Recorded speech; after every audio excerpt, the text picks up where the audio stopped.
Hey, we have got chapter 2, favorite childhood toys. This one looks shorter, but it has pictures, so I'll show you those. I had 2 favorite toys. One was a BB gun and the other was a doll. As little girls, Jeannie and I received matching baby dolls for Christmas.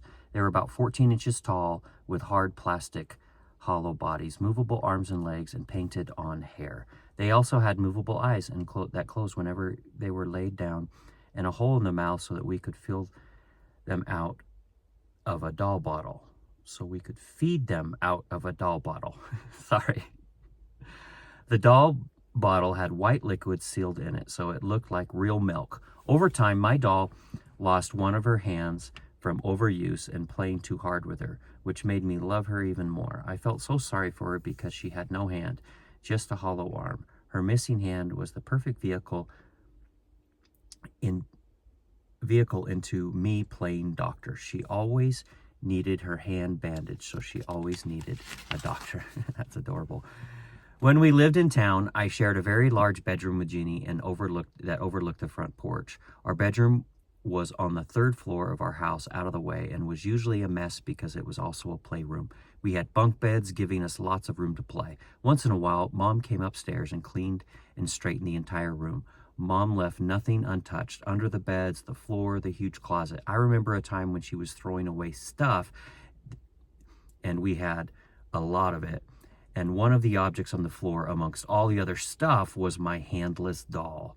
Most likely viewing the doll as broken and ready for the junkyard, Mom promptly put it into the garbage bin, and I promptly protested gently because I never spoke mean to my mother. I told her the doll was my favorite toy and I loved her. Mom took her out of the garbage, asking me to please take care of her and wondering if she was my favorite doll. What was she doing on the floor? I looked with great sadness at my doll, holding her close to me, but not understanding how keeping her off the floor had anything to do with her being my favorite possession. Of course, I forgot about Mom's request and kept the doll off the floor along with my other stuff. Several weeks later, I searched and searched for my doll to play with her and couldn't find her. I realized she'd probably been thrown away, but didn't want to ask Mom since I most likely left her on the floor.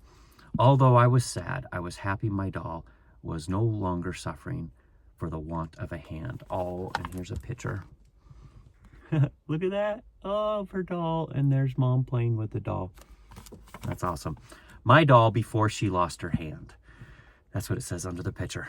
When I was about 7 years old, I wanted a BB gun more than anything. Dad had lots of rifles, and I wanted one of my own. I saved my money for months until I had enough to buy the gun. It cost about $7, so saving was no easy feat for a little girl. My favorite way to get money was to clean out under Dad's easy chair. Sometimes when he leaned back in it to sleep, change fell out of his pocket and slid under the cushions and into the inside of the chair. Occasionally, I'd find a quarter, but usually nickels and dimes. Hence, it was several months to save for that special gun. That's clever, Mom.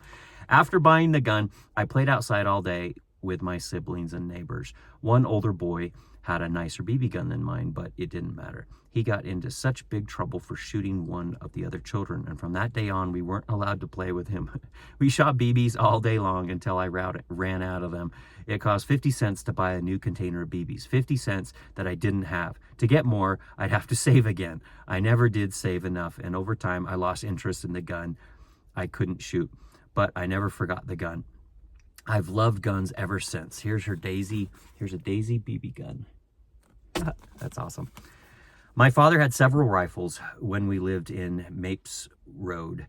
We had a fireplace enclosed by 2 bookcases. On top of the bookcase stood Dad's rifles, right there in plain sight, not locked up or secured in any way. We all just knew not to touch them, and we didn't, except once. One night when Mom and Dad were gone, some teenage boys were down in the river yelling at us and hassling us. My older sister, Marcia, who was a very good hunter, took down one of Dad's rifles in the dark shot down towards the river. Those boys took off. We found out later that her shot came very close to them, scaring the daylights out of them. Dad talked to Marcia a little bit about it, but he never became angry or upset. He wasn't too happy that boys were giving his children a hard time. His big concern was that Marcia's shot came so close to the boys, even though the night was dark, the shot was a wild shot. Occasionally, Dad took a couple of his rifles down, and he and I did some target practice off the back fence. I enjoyed that time with Dad so much, and it helped me to have much respect for firearms. And if I say so myself, I became a pretty good shot with all that practice. And here's Mom shooting a gun. And, oh, it gets even better. Don't mess with me. You're scared, aren't you? There she is, Calamity Jane, or whatever that person's name is. So there we go. Okay, that's it for today. We'll see you.